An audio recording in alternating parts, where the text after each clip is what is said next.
nga bwe nakutegeeza mu mboozi yaffe eya Ssabbiiti gye twakakuba amabega nti abakulembeze b'ekibuga Masaka bali mu nteekateeka ezituuma enguudo amannya ko n'okukyusa agamu ku mannya g'enguudo ezimu agaatuumibwa wakati w'omwaka gwa 1892 n'ogwa 1962 ng'eggwanga lino likyafugibwa bannaffe ba kyeruppe. Nesitudde bukolokolo ne nessa muddene ne ntuukirirako ko kwatwala akakiiko k'enguudo aka Roads Committee wano mu kibuga Masaka era nga ye mubaka akiikirira division ya Kimanya Kabonera ku lukiiko lw'eggwanga olukulu olwa Parliament Dr. Bedi Bwanika attaanye ku nsonga eno era bwe twesozza akafubo bw'ati bwantegeezezza. Twatandika dda enteekateeka ey'okutuuma enguudo zonna mu Masaka City nga bw'eri mu bunene bwayo. Omulimu ogwo gwatandikira ku byalo ne gugenda ku miruka ne gugenda ku division. Ne mulimu n'enguudo ezaatuumibwa edda nga bw'obuuza munnamasaka erinnya litegeeza kitalimanyi. Katwagala nnyo okutuuma amannya nga gatukwatako nga galina kye gategeeza.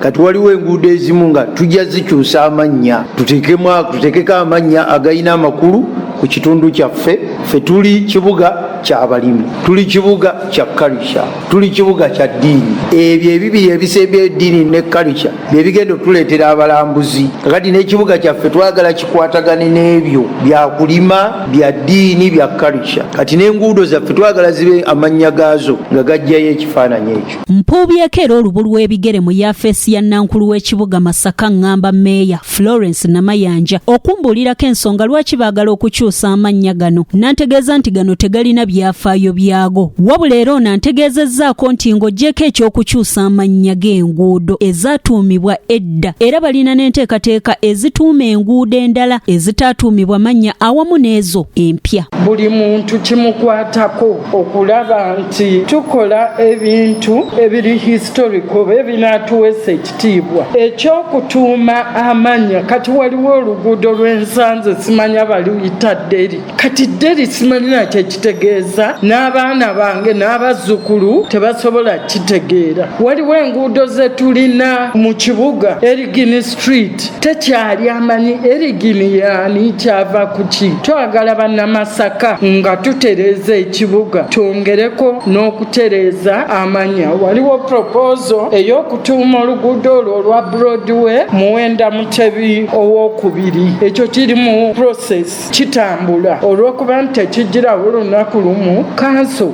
yamala okukiyisa. Katwagala ne ministries endala ezikwatibwako zikiyingize mu biwandiiko tukyuse oluguudo olwo n'endala. Waliwo n'ezitalina mannya naye nga twagala zibe nti abantu basobola identify.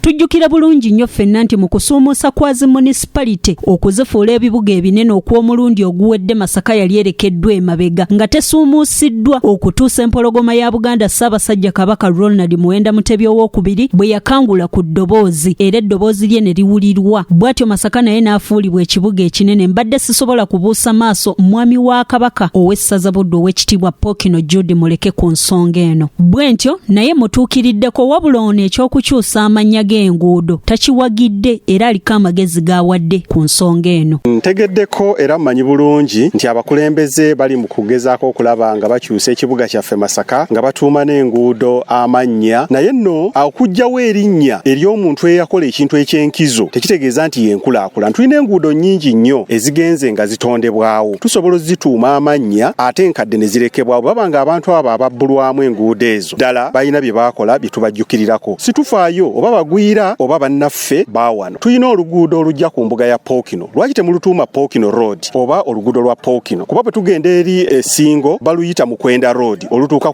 ku mbuga ya Mukwenda. Waliwo enguudo ezigenda mu byalo ba Ppookino gye baabeeranga nga kitaawe w'omujulizi Bruno Serunkuuma. Era mu kiseera kino Ppookino aliko kaakano gy'asula. Oluguudo olwo mulubbulemu oba mulubbulamu Bruno Serunkuuma oba mulubbulamu Ppookino oyo kitaawe gwe bayitanga namujulirwa Kibuuka Mudalya. Ekyo tugende nga tutondawo ebintu nga tujjukira abantu abalina omulimu gwe baatukola. Naye so si kusangulawo ebyo bajjajjaffe bye baakola. Nze ndowooza nabo baabikola mu kwagala nga bajjukira abantu abo. Ppookino Jude muleke era asanyukidde nnyo ekya kanso okulowooza balowooze nnyo ku ky'okubbulamu oluguudo olumu amannya ga Ssaabasajja wabula n'abasaba balonde oluguudo olujja mu kitiibwa kye. Mu nteekateeka y'ebibuga tuyina abakugu abavunaanyizibwa kuteekerateekera ebibuga. Ssaabasajja Kabaka yali musaale mu kulaba nga tufuna ekibuga Masaka, naye okulonda oluguudo olwali badde lumubbulwamu, olukiiko oluteekateekera ekibuga luteekwa okutuula ne lulaba oluguudo lusaanye okubbulwamu Ssaabasajja Kabaka, erinnya erinaatuyamba okujjukira amaanyi ge yateekamu okufuna ekibuga ekyo. Situteekeddwa kuggyawo byafaayo ebyaliwo kubanga bajjajjaffe baabikola nga nabo basinziira ku ebyo ababbulwamu enguudo ezo bye baakola. Enguudo empya ezigguddwawo nnyingi ate nnungi ze tusobola okubbulamu Ssaabasajja Kabaka aliko ku mulembe guno. N'olwekyo ekyo tukirekera olukiiko oluteesiteesi oluteekerateekera ekibuga, era tujja kusanyuka nnyo nga tulaba oluguudo olubbuddwamu Ssaabasajja Kabaka mu kibuga Masaka muno. Era tulina n'abakulu b'eddiini, tulina enguudo ezambuka ku bigo, tulina enguudo ezambuka ku makanisa, tulina enguudo ezambuka ku mizikiti. Enguudo ezo tuzibbulemu amannya, tuleme kwesiba mu nguudo zino zokka eziri mu kibuga wakati. Naye ng'omulimu tugusiima, njagala okusiima obukulembeze bwa Masaka City, njagala okusiima abakulembeze ba Kimaanya Kabonera, abakulembeze ba Nnyendo Mukungwe, tubasiima. Naye tukole nga situsangulawo ebyo ebikuuma ebyafaayo byaffe. Byonna tubyogedde, naye okutuuma oba okukyusa amannya g'enguudo oli tazuukuka buzuukusi n'afuna luguudo n'alutuuma linnya, oba oli awo nange olugenda ewange singa nalwetuumira dda Nakasanya Mildred Road. Wabula waliwo ebirina okugobererwa byenja okutuusaako mu mboozi yaffe eya Ssabbiiti ejja ng'omukugu Kigozi Martin akuttaanyiza ensonga nga bwe zirina okutambula. Ku lwa Radio Buddu, nze Nakasanya Mildred.